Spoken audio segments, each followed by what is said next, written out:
guys, and welcome back to another video. Today I kind of wanted to just give you an update about what the heck I'm doing with my life. So I know I've mentioned previously that I want to transition from my law degree and my master's into graduate medicine and pursue a medicine degree, and that's kind of all I've really said on the topic. I kind of wanted to sit down and say how at this moment in time I'm planning on doing that, how I'm planning on getting into medical school, and hopefully if you've done it, if you've got into medical school, leave some comments below, help. It's also just going to be interesting for me to look back on this in the future when maybe I've developed more of a strategy, or when I've hopefully gotten into medical school. It's going to be a good video to see like how I planned on doing it. And also I've had a lot of comments from a lot of you guys that are thinking about doing the same thing. Either you're doing A-levels and you're planning on doing law, and now you're thinking, oh, I want to do medicine but I don't have the A-levels, or you're doing into medicine and now you're at uni and you want to use that degree after you graduate to do medicine again. So hopefully this is just an interesting video all round. For background, for those of you that don't know, I studied law at the University of York for 3 years, got my law degree, graduated 2020, so just graduated. So then I'm doing a master's at KCL, King's College London, in medical law and ethics. So it kind of goes from that law a bit more into the medicine before we go fully into medicine. Yeah, education front, that's where I'm at. I don't have science GCSEs, I don't have science A-levels, and that doesn't necessarily mean I can't pursue medicine for reasons I will outline shortly. So yeah, on the education front, that's where I'm at. Before I jump into like where I'm applying or planning to apply for university and why, I just want to give a time frame. So obviously I just graduated my law degree, I'm doing a master's for a year.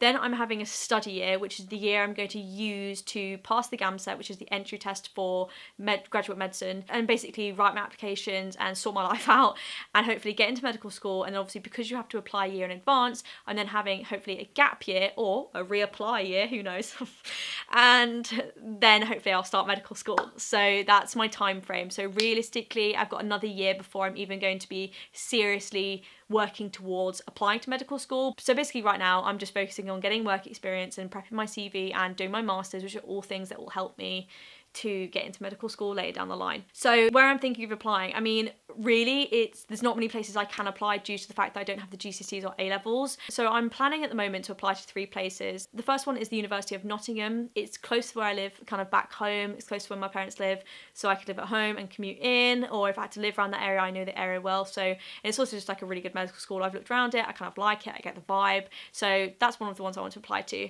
The second one is Swansea. Swansea is a very high ranking medical school, but it's one that I can apply to with the qualifications I have, and hopefully I could get in somewhere like that. And then finally the third one is St George's in London. Again, it's somewhere I can apply if I take the GAMSAT, and I can apply with my degree but without GCSE and science A-levels. There are very limited options because a lot of graduate medicine courses will allow you to apply without a science degree, but you need the A-levels, or you can apply without the A-levels, but you need a science degree. So having neither, it limits my options a lot. There are also 2 or 3 other universities I could apply to with no GCSEs and A-levels in science, and with obviously my law degree, but it would require me to take a different entry test. And now the medicine entry tests are so difficult, and they're notorious for just being tough.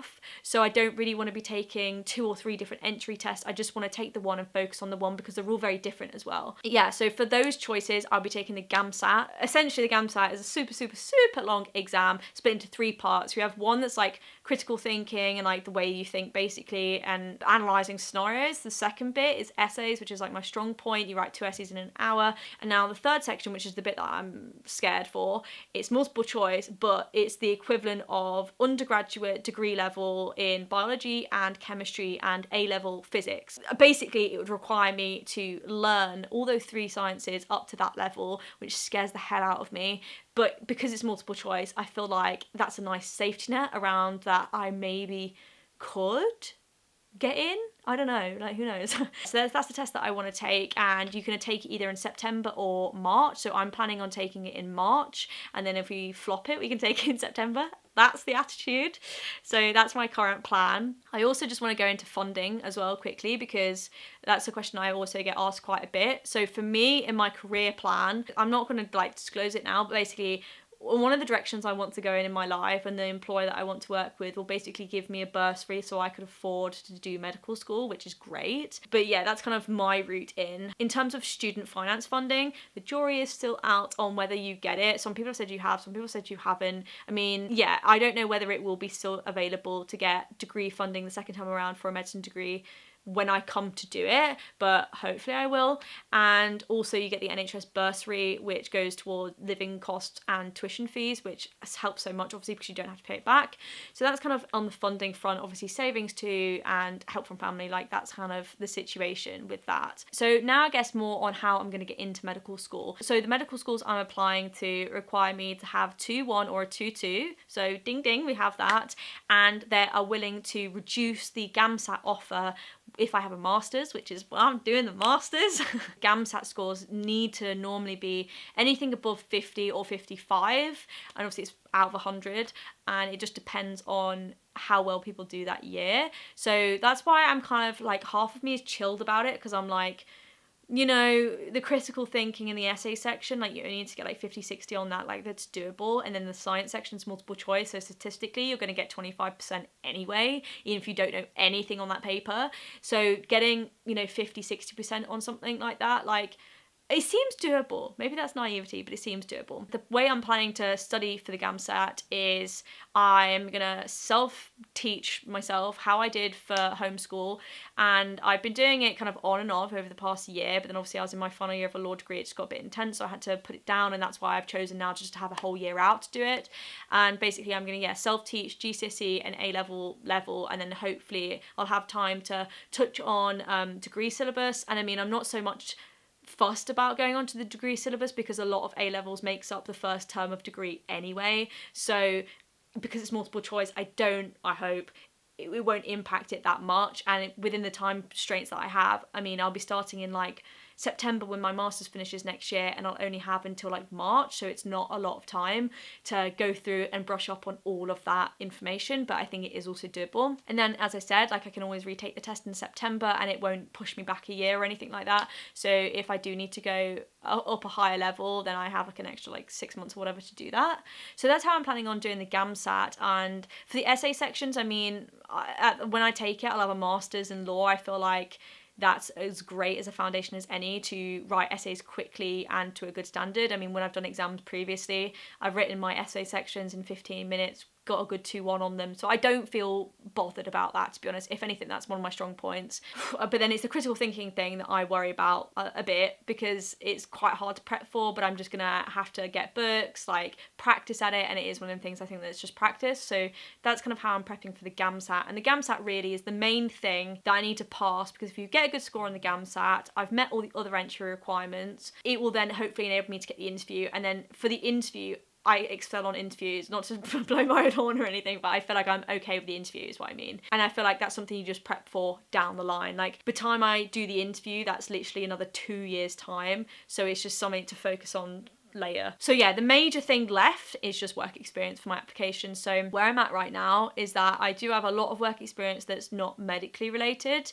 So I'm trying to get experience that's medically related and just show more of an interest in that. I had so much for this year in 2020, and it all just got cancelled because of Corona, and I feel like so many people applying to med school this year feel me on that. But at the moment, I would say I do have enough probably for a good application to medical school. I volunteered for a year at my local hospital, doing it weekly, and then worked with a charity that is like medically related, where I helped clients with dysphasia and, you know, help them regain their speech. So those two things are like strictly medically related. I also have first aid qualifications, which helps. I also want to learn sign language. BSL Online offers a really great course. It's cheap. You can do it on your own terms. You can do it online, and I really want to do that before I apply, purely just because medicine is like one of those roles where you mix with the general public all the time. You never know who's gonna come in your door, and I would love to be able to communicate with more people than I currently can, so that's why I want to learn that. And really, I just want to get work experience that's like actual proper placement shadowing a doctor. I have had like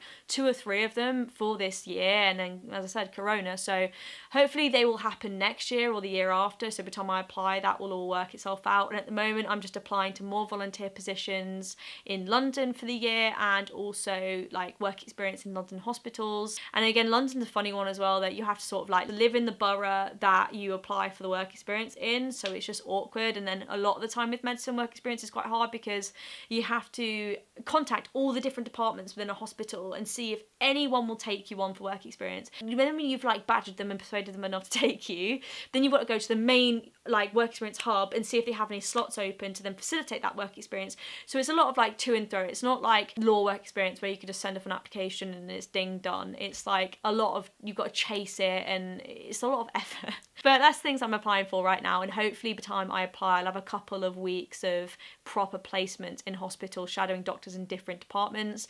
That will give me like a better idea about what I want to do, and also good talking points for the interview for when I, you know, apply to medical school. And I guess on top of that, I don't know, things to mention, like I think it does help me that I'm doing a master's in medical ethics and law, because again, when you write your application, I'm just going to know about things that people who haven't studied that won't know about, and are going to know about it to a higher level. Also, obviously, I wrote my undergraduate dissertation in gene editing, and that's kind of like, it was quite a heavy medically science related dissertation. And I also studied mental capacity and mental health law and things like that when I was doing my undergrad. So I feel like I've done everything that I can, everything that I can think of at present to like tailor what I'm doing to the end goal of medicine. Like, it's been a long process. I decided that obviously I wanted to do medicine in my second year of uni. Now I'm doing my master's, and I'm not applying for like another 2 years. So it's been like a long transition period, but I feel like that's kind of needed when you're jumping into two very strong disciplines of law and medicine. That's kind of where I'm at with it, and hopefully this video is going to be interesting for me to look back on